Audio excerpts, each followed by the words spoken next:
Рамазанда кылынбай турган иштер болот. Мындан сактанышыбыз керек. Себеби Рамазанда сактана турган иштер бар, мындан сактанбасак жаман болот. Анда орозобуздун кабыл болушу да кыйын болот. Рамазан орозонун өзү уламалар айткан бир 3 даражасы бар. Биринчи жөнөкөй эле карапайым калктын орозосу болот. Бул карапайым калктын орозосу эптеп курсагын ичип жегенден анан жан жерин аялына жакындык кылуудан сактаса болду. Эрте менен кечке чейин ичип жебей жанагындай иштен алыс болуп жан жерин сактады болду. Кечке жеттиби? Бу карапайым калктын жөнөкөй адамдардын орозосу ушундай болот дейт. Биздики ошондой экен да.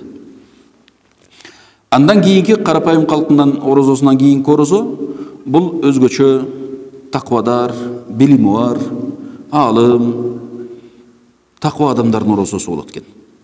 Алар эмне кылат? Алар орозо десе бир эле курсагы менен жан жерин эмес. Алар орозодо кулагын, көзүн, тилин, колун, аягын, башка дагы ошол бүчөлөрдүн бардыгын орозодо сактайт экен. Бул таква, алым, билимдүү адамдардын орозосу болот экен. Андан кийинки өзгөчө адамдардын орозосу бар. Алардын орозосу кандай? Алардын орозосу бул мунугу сырткы мүчөлөр биякта турсун, алардын орозосу ички дүйнөсүнө. Жүрөгү менен орозо кармагандар болот экен. Акыл эс тутуму менен орозо кармагандар болот экен. Орозодо жаман ойду да ойлобогондор болот экен. Орозодо жүрөгүнө Алладан башка нерсе киргизбей орозо кармагандар болот экен.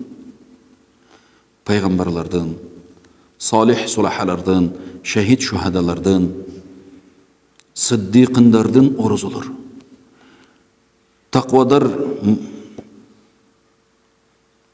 чыныгы Кудай деген пайгамбарлардын жолун ээрчип кадам-кадам баскан адамдардын орозолору.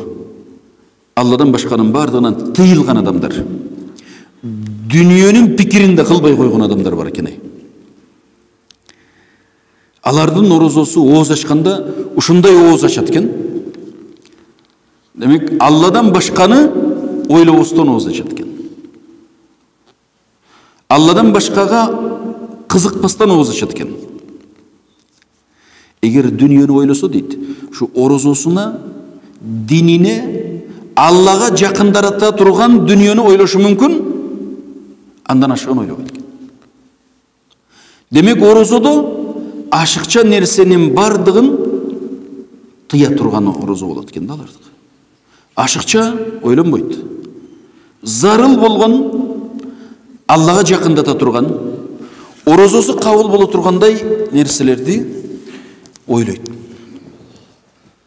Кантип ибадатты Алла буйругандай, пайгамбар көрсөткөндөй кылып аткарып алам деп ойлонот экен. Ошон үчүн алардын назарында бизге окшогон эрте менен кечке чейин эптеп кечинде ооз ачканда ушу менен ооз ача коеюн деп ооз ача турган бир аз азык үчүн кечке чейин иштейбиз. Ошол нерсе биздин абалыбыз ошол. Жанагындай адамдардын көзүндө ал бир ылайыксыз иш болуп көрүнөт экен.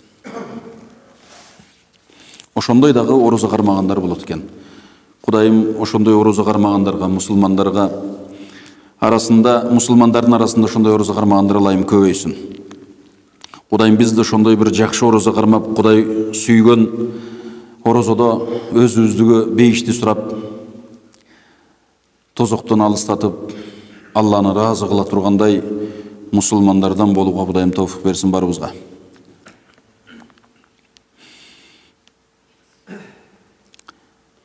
Чыныгы дене бойду орозодо күнөөдөн тыйышыбыз керек. Албетте биз жогорку айтылгандай адамдардай орозо кармай албасак дагы, бирок ошолорго окшошконго аракет кылышыбыз керек. Пайгамбарыбыз айткан: "Мен ташаббаха би кавмин фа хуа минхум." Ким өзүн кайсы коомго окшоштурса, ошол коом менен бирге болот деген акыретте. Демек, ушундай жакшы адамдарга өзүбүздү окшоштура берели. Оюбузду жакшырта берели. көңүлүбүздү жакшырта берели, сөзүбүздү жакшырта берели, өзүбүздү жакшырта берели. Кандай болбосун алдыга кадам кое берели. Аллага жака тургандай мусулман боло берели. Анан бизди Аллах ошолордун катарына кошот. Бир эле акыретте эмес. Бизди бу дүйнөдө ошолорго кошуп сурашыбыз керек. Максатыбыз ушул да дин кармагандан. Biz şu dünyada жүрүп ошолорго окшошушубуз керек.